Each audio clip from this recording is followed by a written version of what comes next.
The really satisfying, fun stories are the stories that you find a non-famous but wonderful character to just show the world. What's that ring you have? These are blue-white from Spanish pirates that burnt the second manor house down in 1728. And these are absolutely blue-white. Robert David Lyon Gardiner was 88 years old when we met him. And as Steve said in the story, he was a man who was well named because he was constantly a roar. All he did was yell at you. They burnt the manor house. Can you hear me now? I was in politics, so I can bellow. And he would yell at everyone because he was Lord of the Manor. And he carried this title from a charter given to his family by, I think it was King Charles I in the 1600s. The second character was his island. And Gardiner's Island, which is this huge island, is forbidden territory. You can't visit except if you sign up for one of these tours that he gave. Here is the windmill. Everything was historical on the island. See the horses? On the left is where the hanging oak was, and it fell down. If the hanging tree was no longer there because it had fallen down 100 years ago, that's no problem. That's where the hanging tree was, and you'll notice it over there, and you better look. He was hilarious. If somebody came up to you and said, you know, we want to spend 13 minutes of national television on an 88-year-old rich guy who lives in the past Great-grandfather? and doesn't get along with his relatives, what do you think? You'd be crazy to try it. And we probably were. But it worked. And here's the full story as it aired on 60 Minutes. When he's on his ancestral island, Robert David Lyon Gardiner is Lord of all he surveys, literally. He is the 16th Lord of the Manor of Gardiner's Island, an hereditary title and royal land grant that goes back 360 years to the reign of King Charles I of England. But the island is not off the coast of England. It's 100 miles east of New York City, a mysterious, magical place that few people ever get to see, filled with history of pirate raids and buried treasure. It is also one of the most valuable pieces of undeveloped real estate in the country, and the object of a bitter blood feud between two of the oldest families in America. Gardiner's Island sits between the North and South Forks of Long Island. 7 miles long and 3 miles across, it's the largest privately owned island in the country and its oldest family estate. Just an egret's flight from the fashionable Hamptons, but a world away. There are 1,200 acres of primeval forest teeming with wildlife, 1,000 more of meadow and wetlands, and the sea laps at 27 miles of virgin coastline. Has this place changed much in the last 350 years? No, not much. And the silence is so wonderful. Marvelous. The only thing to break that silence is Robert David Lyon Gardiner, the first party in the dispute and the oldest surviving member of the Gardiner family, which has managed to hold on to the island through 12 generations and 3 wars: the French and Indian, the American Revolution, and the War of 1812. But we've held it because we always fought on both sides, you see. So you hedged your bets? Well, of course. We had an officer in each army. You see, we couldn't lose. And not very patriotic, but we survived it. He's 88 years old and, as you will see, more than just a little eccentric, not someone you want to run into if you're short on time. There is a story behind every artifact, and once he begins talking, he suffers no interruptions or lack of attention. What's that ring you have? These are blue-white from Spanish pirates that burnt the second manor house down in 1728. These are absolutely blue-white. Now, these came from Spanish pirates, you said? Spanish pirates that burnt. I know it's hard to understand me. They burnt the manor house. Can you hear me now? I was in politics, so I can bellow. If you can't hear me, it's my fault because of my English accent. It's not so much an English accent as the language of a 19th century aristocrat, one of the last of a dying breed. The first of his breed was Lyon Gardiner, now at rest in the East Hampton Cemetery. He was a military engineer and adventurer who won the favor of King Charles I by building the first English fort in the state of Connecticut. And Charles I was so happy that we had secured Connecticut for the British Empire that he gave us this island. Do you see? How much do you think it's worth today? 27 miles around the beach in the Hamptons? Goodness knows. For Robert Gardiner, its real value is its past. Although he spends most of his time in Palm Beach, every August he conducts tours for local historians, artists, and naturalists. Here is the windmill. On the rear end of the windmill is the weathercock. The dog kennels are on the left. He lives up to the family name Lyon. He's at constant roar. There is the blacksmith shop on the right. See the horses? On the left. Here's where the hanging oak was, and it fell down. It went right across the road. Setting foot on the island is like passing through a time warp. The carpentry shop and the quarters for indentured servants have been standing since 1639. The windmill, with all its 18th century mechanisms, was once used to signal the mainland when pirates were about. Come down, look down to the beach. 350 feet, straight down. You see the beach? Ah! No, not there. Here. You already know that Spanish pirates invaded the island in 1728. See, I was paying attention. But the most famous pirate to ever visit here was Captain William Kidd.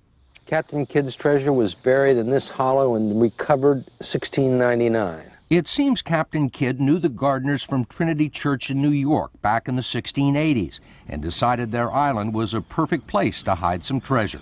And this treasure was brought in 1 mile inland, and Kidd told John Gardiner, if I come back for this treasure and it's not here, I'll have your head or your sons.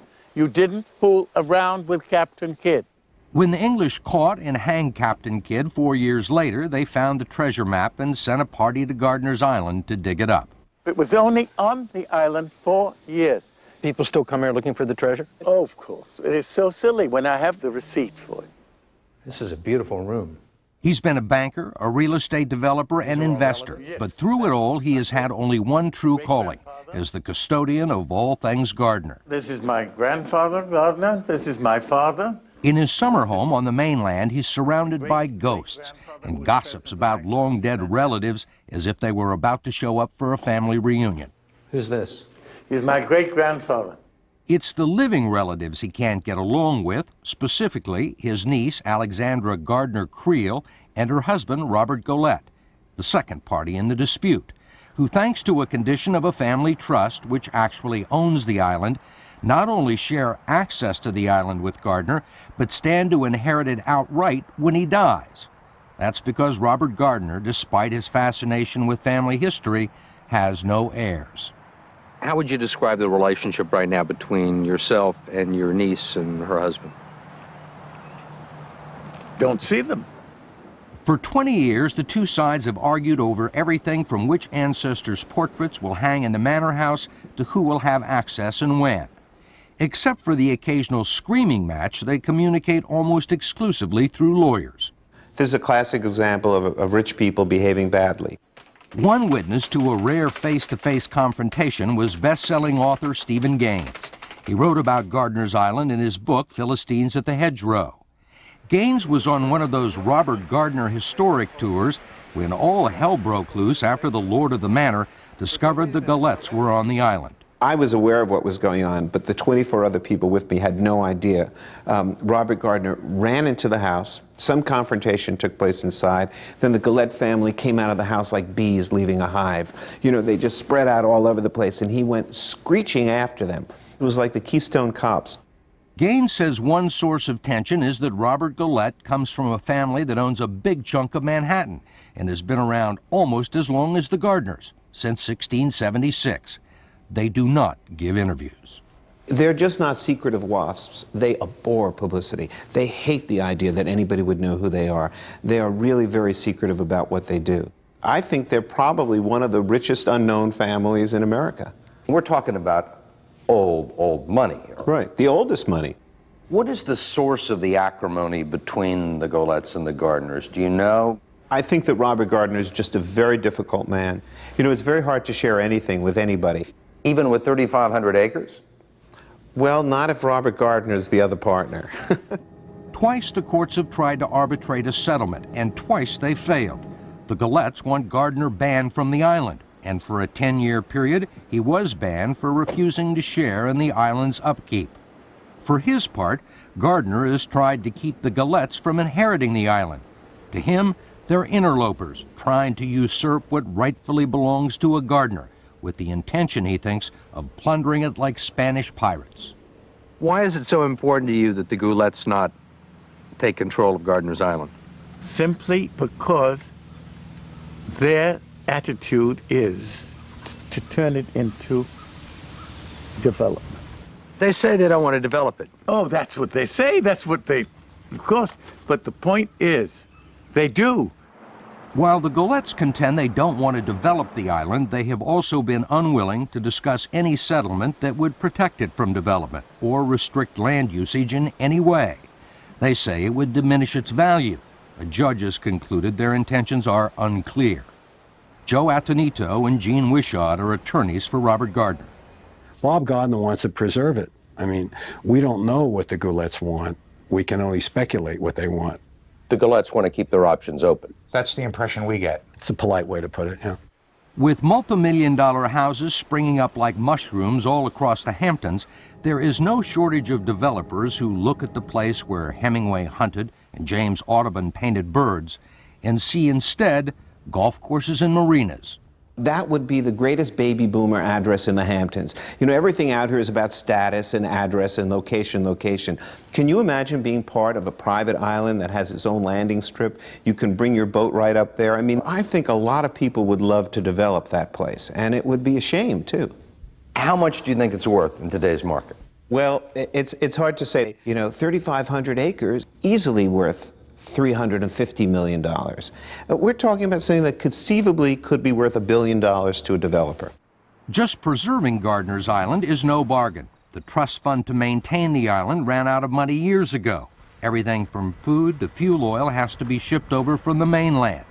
There are real estate taxes, historic buildings, and 20 miles of road to be maintained.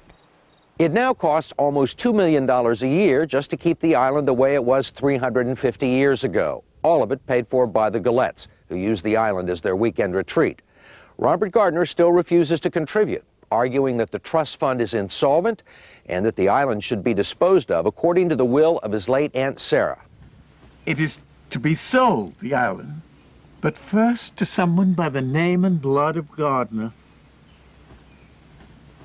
In that shoe.